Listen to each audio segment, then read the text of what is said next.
Halo generasi muda, saat ini kita belajar sejarah lagi yuk. Kita masuk pada judul baru yaitu kehidupan manusia pada masa praaksara di Indonesia. Nah sebelumnya kita perlu tahu pengertian zaman praaksara dulu. Zaman praaksara adalah zaman ketika manusia belum mengenal tulisan. Zaman praaksara sering disebut juga dengan zaman nirleka. Nir artinya tanpa dan leka artinya tulisan. Periode praaksara ditandai dengan cara yang pertama hidup berburu dan mengambil bahan makanan yang tersedia di alam. Kedua, pola hidup dan berpikir manusia sangat bergantung dengan alam. Ketiga, tempat tinggal berpindah-pindah berdasarkan ketersediaan sumber bahan makanan. Dan terakhir, zaman praaksara ini berakhir ketika masyarakat sudah mengenal tulisan. Jadi, otomatis pada masa praaksara ini tidak ada yang namanya tulisan. Jadi, belum dikenal tulisan ya sobat. Kehidupan masyarakat zaman praaksara di Indonesia. Nah, tentu saja kehidupannya sangat-sangat sederhana ya, dilihat dari gambar. Mereka tidak memiliki pakaian dan serba kekurangan. Nah, itu kan masa belum mengenal yang seperti saat ini. Sistem kepercayaan. Yang pertama, animisme adalah kepercayaan terhadap roh yang mendiami sebuah benda. Kedua, dinamisme adalah kepercayaan terhadap benda-benda hidup atau benda mati yang mempunyai kekuatan gaib. Dan terakhir yaitu totemisme adalah kepercayaan bahwa hewan tertentu dianggap suci dan dipuja karena memiliki kekuatan supranatural. Misalnya sapi, ular, dan harimau. Mereka mengeramatkan binatang-binatang tersebut bahkan sampai memujanya. Pada zaman praaksara ini jadi dikenal aliran-aliran kepercayaan yang barusan kita sebutkan ini. Ilmu pengetahuan dan teknologi. Pada zaman praaksara telah mengenal ilmu pengetahuan dan teknologi, walaupun masih sangat sederhana. Salah satu contoh ilmu pengetahuan zaman praaksara adalah pengetahuan tentang pembuatan alat-alat dari batu dan logam untuk keperluan sehari-hari. Nah, jadi pada saat itu mereka sudah mulai berkarya walaupun masih sangat sederhana, tetapi mereka dapat memanfaatkan yang ada di lingkungan untuk keperluan sehari-hari. Sistem kemasyarakatan. Bentuk sistem kemasyarakatan pada masa praaksara adalah membentuk kelompok-kelompok sederhana pula. Kelompok sederhana tersebut terdiri dari keluarga kecil dan sistem pembagiannya belum pasti atau belum jelas. Nah, dalam hal ini belum jelas bukan seperti saat ini yang pembagiannya udah ditentukan. Selanjutnya yaitu pertanian. Sistem pertanian pada masa praaksara telah mengenal sistem perladangan dan berpindah-pindah tempat. Nah, jadi mereka pada saat itu sudah mengenal dengan bercocok tanam, tetapi mereka tidak secara menetap dalam suatu wilayah tertentu. Sistem ekonomi pada zaman praaksara yaitu dengan telah mengenal sistem perekonomian, mereka melakukan perdagangan barter. Perdagangan barter ini adalah perdagangan dengan tukar-menukar barang tanpa menggunakan uang ya guys, soalnya saat itu masih belum ada uang. Pembabakan masa praaksara Indonesia. Pembabakan masa praaksara Indonesia telah dimulai sejak 1920-an oleh beberapa peneliti asing seperti P.F. Van Steen, Colenfels, A.N.G. T. H. van der Hoop, and H.L. van Heijkaart. Pembabakan masa praaksara Indonesia didasarkan pada penemuan alat-alat yang digunakan manusia praaksara yang tinggal di Kepulauan Nusantara ini.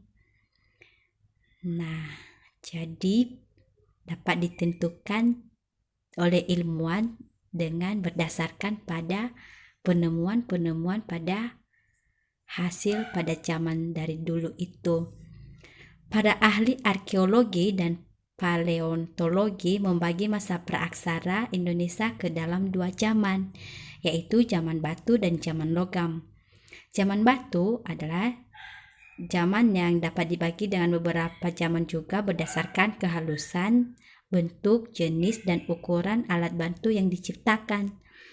Sementara zaman logam disebut sebagai zaman logam karena pada saat itu semua peralatan manusia sebagian terbuat dari logam. Adapun pembagian zaman batu ada beberapa, yaitu ada 4 pembagiannya. Yang pertama zaman batu tua yang disebut dengan Paleolitikum. Yang kedua zaman batu tengah disebut dengan Mesolitikum. Yang ketiga zaman batu muda disebut dengan Neolitikum. Dan yang terakhir ialah zaman batu besar yang disebut dengan Megalitikum. Berdasarkan temuan geologis, arkeologis, dan paleontologis, zaman batu tua diperkirakan 600.000 tahun yang lalu sampai sekarang. Nah, zaman batu tua ini atau disebut Paleolitikum adalah zaman batu yang pertama ya. Penguasaan teknologi pada zaman batu tua. Manusia hanya menggunakan alat-alat yang paling dekat dengan lingkungan hidupnya, yaitu seperti kayu, bambu, dan batu. Selanjutnya, mereka menggunakan batu yang masih kasar untuk berburu binatang. Jadi masih belum dihaluskan ya, batunya itu masih kasar, atau dalam hal ini batunya itu belum diolah apa-apa. Yang penting mereka dapat menemukan batu, dapat mereka gunakan sehari-hari. Kondisi sosial pada zaman batu tua.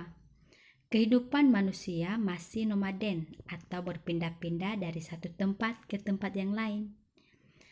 Kepindahan mereka bergantung pada daya dukung alam berupa tersedianya bahan makanan, terutama binatang buruan. Jika binatang buruan dan bahan makanan yang diambil dari hutan sudah habis, maka mereka akan mencari dan berpindah ke tempat yang lebih subur. Kegiatan seperti itu disebut peradaban food gathering atau pengumpul makanan tahap awal. Nah, beginilah kondisi sosial pada zaman batu tua, sobat. Selanjutnya yaitu manusia pendukung. Berdasarkan temuan arkeologis, beberapa jenis manusia purba yang mendukung peradaban ini diantaranya Meganthropus paleozavanicus, kedua Pithecanthropus robustus, ketiga Pithecanthropus mojocertensis, keempat Pithecanthropus erectus, selanjutnya Homo wajakensis, adapun Homo soloensis. Nah, mereka ini para pendukung prasejarah ini, manusia prasejarah ini, mereka memiliki keunikan atau perbedaan masing-masing. Selanjutnya, hasil-hasil kebudayaan pada zaman batu tua. Benda-benda yang diperkirakan berasal dari zaman batu tua banyak ditemukan di Pacitan dan Ngandong, daerah Jawa Timur. Ciri utama kebudayaan Pacitan adalah alat-alat dari batu bentuknya tidak bertangkai atau disebut dengan kapak genggam. Kapak tersebut berfungsi sebagai chopper atau alat penetak. Alat-alat tersebut diperkirakan digunakan manusia jenis Pithecanthropus erectus. Kebudayaan Ngandong menghasilkan alat-alat yang terbuat dari tulang binatang dan kapak genggam dari batu. Selanjutnya ialah zaman batu tengah atau disebut dengan Mesolitikum. Zaman batu tengah ini berbeda dengan zaman batu tua ya sobat. Kehidupan sosial pada zaman batu tengah, yaitu ciri utama peradaban zaman ini adalah manusia pendukungnya. Manusia pendukungnya dalam hal ini telah bertempat tinggal secara menetap. Diperlukan waktu ribuan tahun untuk mencapai taraf hidup menetap ini. Para ahli ilmu purbakala menyebutkan bahwa zaman ini berlangsung kurang lebih 20.000 tahun silam. Manusia pendukung zaman ini juga bertempat tinggal di gua yang disebut dengan peradaban Abris Sous Rots He. Hasil kebudayaan zaman Batu Tengah. Alat-alat yang digunakan manusia pendukung masa Mesolitikum mendapat pengaruh dari alat-alat yang sama di daratan Asia. Ciri utama kehidupan zaman ini adalah peninggalan sampah dapur yang disebut dengan Zokenmobdinger. Peradaban ini ditemukan di sepanjang pantai timur Sumatera, dari Aceh sampai Sumatera bagian tengah.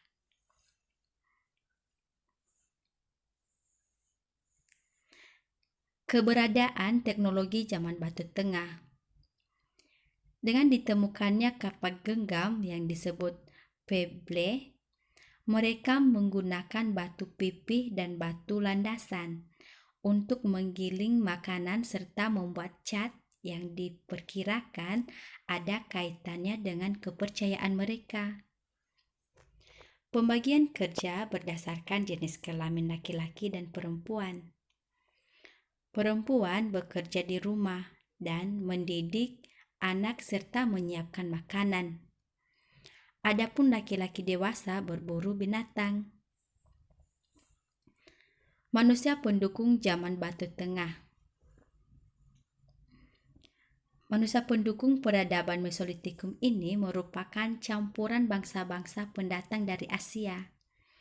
Manusia pendukung peradaban Mesolitikum juga menggunakan flakes dan mitrolit atau batu-batu pipih segitiga dan trapesium. Selanjutnya, zaman Batu Muda. Zaman Batu Muda atau sering disebut dengan Neolitikum. Teknologi zaman Batu Muda. Ciri utama zaman Batu Muda adalah manusia telah menghasilkan makanan atau food producing. Menurut Dr. R. Sukmono, ahli arkeologi Indonesia, perubahan dari food gathering ke food producing merupakan satu revolusi dalam perkembangan zaman. Kehidupan sosial zaman Batu Muda. Manusia pendukung peradaban ini sudah bertempat tinggal menetap, bercocok tanam, beternak, mengembangkan perikanan. Mengembangkan kebudayaan agraris walaupun dalam tingkatan yang masih sangat sederhana. Manusia pendukung zaman ini membuat kerajinan, membuat aturan hidup bersama dalam satu komunitas. Jadi saat ini mereka sudah memiliki komunitas selain dari keluarga kecil tadi. Manusia pendukung zaman Batu Muda. Manusia pendukung kebudayaan Neolitikum ini ialah Proto-Melayu. Manusia Proto-Melayu ini hidup pada kurang lebih 2000 sebelum Masehi. Prototipe manusia Proto-Melayu sekarang masih dapat ditemukan pada ciri-ciri fisik suku Sasak, suku Toraja, suku Dayak, dan juga suku Nias. Hasil kebudayaan dan peradaban manusia ini yang relatif. Hasil budaya zaman Batu Muda ialah benda-benda yang berasal dari zaman Batu Muda dikembangkan menjadi peralatan yang lebih luas, yaitu menjadi lebih halus. Pada masa ini sudah mulai muncul adanya kepercayaan terhadap kekuatan gaib yang disebut dengan animisme dan dinamisme. Hal ini dapat dilihat dari adanya peninggalan yang terkait dengan upacara ritual. Selanjutnya, zaman Batu Besar. Zaman Batu Besar sering disebut dengan Megalitikum. Bidang teknologi zaman Batu Besar ialah berdasarkan hasil temuan arkeologis. Zaman Megalitikum diperkirakan berkembang sejak zaman Batu Muda sampai zaman Logam. Ciri terpenting pada zaman ini adalah manusia pendukungnya telah menciptakan bangunan-bangunan besar yang terbuat dari batu. Bangunan-bangunan yang berkaitan dengan sistem kepercayaan. Sistem kepercayaan zaman batu besar. Kepercayaan pada nenek moyang. Untuk menghormati para nenek moyang tersebut, mereka mendirikan menhir yang berupa tiang atau tugu. Mereka mendirikan dolmen atau meja batu sebagai tempat meletakkan sesaji untuk arwah nenek moyang. Meja batu tersebut juga berfungsi sebagai penutup sarkofagus atau peti kubur batu. Pemujaan terhadap arwah nenek moyang juga dilakukan pada punden, berundak-undak atau bangunan tumpukan batu yang bertingkat. Mereka juga membuat arca batu sebagai simbol nenek moyang. Zaman logam. Zaman logam kurang lebih 10.000 tahun silam. Setelah melewati tahapan zaman megalitikum, sampailah manusia praaksara Indonesia pada zaman logam. Pada zaman ini sudah mulai berkembang ilmu pengetahuan yang diperoleh dari pengalaman-pengalaman sebelumnya. Teknologi yang dihasilkan pada zaman logam yaitu kapak corong, candasa atau kapak corong yang salah satu sisinya panjang. Selanjutnya nekara, berukir yang berfungsi sebagai alat upacara. Selanjutnya nekara yang tinggi panjang atau disebut moko. Selanjutnya alat-alat pertanian. Dan yang terakhir ialah perhiasan. Jadi sudah mulai canggih ya teknologi yang dikembangkan dari zaman ke zaman. Kehidupan sosial zaman logam. Melalui proses evolusi, peradaban praaksara Indonesia mengenal zaman logam, suatu zaman yang lebih maju dibandingkan dengan zaman batu. Dengan peralatan logam, kehidupan bisa berjalan dengan lebih baik. Usaha pertanian juga lebih lancar. Manusia pendukung. Manusia pendukungnya Deutero Melayu yang hidup pada kurang lebih 300 sebelum Masehi. Tradisi pewarisan budaya masyarakat, yaitu cara masyarakat merekam dan mewariskan masa lalu. Kedua, cara masyarakat mengembangkan tulisan. Dan ketiga, peranan yang lainnya. Cara masyarakat merekam dan mewariskan masa lalu, yaitu melalui tradisi lisan atau oral tradition. Kedua, tradisi lisan ini merupakan tradisi yang terkait dengan kebiasaan atau adat istiadat menggunakan bahasa lisan. Zaman logam dibagi menjadi dua, yaitu zaman perunggu dan zaman besi. Nah, gimana dengan pengertian zaman perunggu dan zaman besi? Mari kita saksikan. Zaman perunggu, kebudayaan perunggu yang berkembang di Indonesia disebut dengan kebudayaan Dongson. Hal ini sesuai dengan pendapat para pakar bahwa kebudayaan perunggu di Indonesia berasal dari Dongson Vietnam. Dengan mengenal perunggu, bangsa Indonesia memiliki kepandaian baru. Perunggu harus dilebur dahulu menjadi cairan, perunggu baru dicetak sesuai dengan kebutuhan. Nah, ini dia zaman perunggu ya sobat. Dan selanjutnya ialah dengan zaman selanjutnya adalah hasil kebudayaan pada zaman perunggu ini, yaitu arca perunggu, perhiasan perunggu, ada manik-manik, ada nekara, ada bejana perunggu, dan ada kapak corong. Nah, ini hasil kebudayaan pada zaman perunggu. Nah, sekarang yaitu zaman besi. Nah, pada zaman besi ini, manusia sudah dapat mengelola biji-biji besi untuk keperluan hidup. Disebut zaman besi karena pada zaman ini tingkat kehidupan manusia sudah jauh lebih baik dari masa sebelumnya. Benda-benda perunggu yang ditemukan pada zaman logam dibuat dengan menggunakan teknik e-cire per 2 atau cetak lilin dan teknik bivalve atau setangkup. Selanjutnya, jenis dan persebaran manusia purba di Indonesia. Nah, bagaimanakah jenis persebaran manusia purba di Indonesia? Yuk kita saksikan. Nah, pertama ialah Meganthropus. Meganthropus yang ditemukan di Indonesia adalah Meganthropus palaeozavanicus yang memiliki arti manusia purba yang tertua di Indonesia.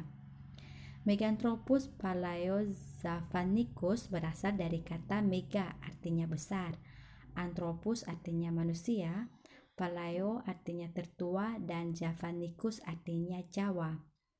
Meganthropus palaeozavanicus memiliki tulang rahang yang kuat. Selanjutnya ialah Pithecanthropus. Pithecanthropus adalah fosil manusia purba yang kedua. Pithecanthropus merupakan manusia kera yang berjalan tegak. Ada 3 jenis manusia Pithecanthropus yang ditemukan di Indonesia, yaitu Pithecanthropus erectus, Pithecanthropus mojokertensis, dan Pithecanthropus soloensis. Berdasarkan umur lapisan tanah, fosil Pithecanthropus yang dihasilkan memiliki perbedaan umur ya. Adapun ciri-ciri Pithecanthropus yaitu berbadan tegap tetapi tidak setegap Meganthropus. Kedua, volume otak berkisar antara 750 sampai 1350 cc. Tonjolan kening lebar dan melintang sepanjang pelipis. Hidung lebar dan tidak memiliki dagu. Mempunyai rahang yang kuat dan geraham yang besar. Makanan berupa tumbuhan dan daging hewan buruan. Nah, ini dia ciri-ciri Pithecanthropus. Selanjutnya ialah Homo. Nah, manusia purba Homo ini, fosil manusia dari genus Homo adalah Homo wajakensis, Homo soloensis, dan Homo floresiensis. Homo wajakensis pertama ditemukan pada tahun 1889 oleh B. D. van Riethouten di dekat campur darat Tulungagung, daerah Jawa Timur. Rangka Homo wajakensis yang ditemukan tahun 1890 di tempat yang sama terdiri dari fragmen-fragmen tulang tengkorak. Selanjutnya, fosil Homo soloensis ditemukan pada tahun 1931 sampai 1933 oleh Terhar Wiveve. Nah, selanjutnya yaitu kehidupan awal masyarakat di Indonesia. Masyarakat pada masa meramu dan berburu. Nah, aktivitas dan kehidupan masyarakatnya serta upaya mendapatkan makanan bergantung pada alam. Nah, pada masa berburu dan meramu ini, mereka hanya melakukan aktivitas dengan mengumpulkan makanan yang ada, yaitu food gathering. Selanjutnya, ciri-ciri kehidupan sosial masyarakat ditandai dengan hal yaitu masyarakatnya hidup berkelompok-kelompok kecil. Selanjutnya, tidak memiliki tempat tinggal menetap. Tempat hidup masyarakat sementara adalah gua. Hubungan antara anggota kelompok sangat erat. Meskipun kehidupan mereka masih sederhana, mereka telah mengenal pembagian tugas. Masing-masing kelompok masyarakat dipimpin oleh seseorang yang dapat dipercaya. Nah, selanjutnya ialah budaya masa berburu dan meramu. Pembuatan alat anak panah dan tombak, baik yang terbuat dari kayu, bambu, tulang binatang, atau mata panah, maupun tombak yang dibuat dari batu. Beberapa alat seperti kapak perimbas, kapak genggam, pahat genggam, alat-alat dari tulang, alat-alat serpi, dan sebagainya. Ciri-ciri kehidupan ekonomi masyarakatnya. Kehidupan ekonomi bergantung pada alam, yaitu food gathering. Oleh karenanya, mereka selalu berpindah untuk mencari bahan makanan. baik dari tumbuh-tumbuhan maupun binatang. Mereka mengenal sistem pertanian. Aktivitas berburu dilakukan secara berkelompok.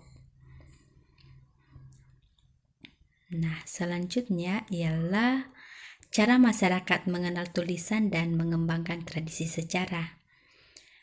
Pada saat ini, upaya masyarakat praaksara untuk mempertahankan dan menyebarluaskan nilai-nilai moral, keagamaan, adat istiadat, petuah leluhur, peribahasa, serta kejadian-kejadian sehari-hari yang dialaminya adalah dengan tradisi lisan. Selain itu, melalui tradisi lisan, nilai-nilai yang terkait dengan kehidupan mereka dapat terus diterpelihara dan dapat diwariskan kepada generasi yang akan datang. Misalnya nasihat para leluhur. Kepercayaan pada masa berburu dan meramu. Masyarakat percaya bahwa orang yang meninggal, rohnya akan pergi ke suatu tempat, sehingga sistem kepercayaan telah muncul sejak masa berburu dan meramu ini. Masa berburu dan meramu tindak lanjut. Kehidupan masyarakat berburu dan meramu dengan menggunakan alat-alat yang lebih maju. Dan selanjutnya ialah masa bercocok tanam. Nah, pada saat ini, pada masa bercocok tanam ini, seiring dengan berkembangnya pola pikir dan kecerdasan manusia dalam upaya mempertahankan kehidupan, maka muncullah keinginan untuk bercocok tanam. Nah, sekian dan terima kasih. Semoga bermanfaat. Dan jangan lupa dong subscribe, like, komen.